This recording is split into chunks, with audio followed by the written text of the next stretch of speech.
Murodxon To'rayev oktagonda ham hayotda ham orqaga chekinishni bilmagan yirtqich ruhi bilan esda qolgan o'zbek jangchisi. 1987-yil 4-iyul kuni Toshkentda tug'ilib, bolalikdan kuch va iroda uni o'ziga chorlay boshlagan. 17 yoshda Osiyo universal kurash chempioni bo'lib, jang maydonidagi birinchi katta qadamini qo'ydi. 2013-yilda professional MMA arenasiga kirib, 15 jangning 12tasida g'alaba qozondi.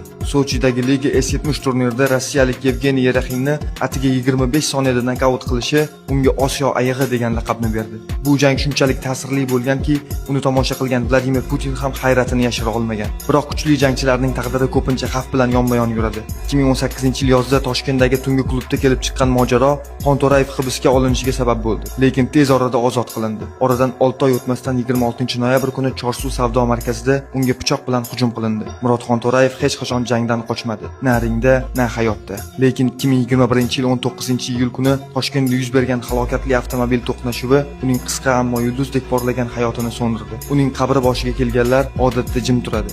Chunki u haqida gapirishdan ko'ra eslashning o'zi ham yurakka og'ir. Bugun ham sport doiralarida uning chaqqon zarbalari, qat'iy nigohi va hech kim bilmagan, faqat yaqinlari eslaydigan hikoyalari haqida pichirlab so'zlashadi. Chunki Murodxon To'rayev faqat bir sportchi emas, u kuchning ham, taqdirning ham sinovini ko'tarib o'tgan afsona.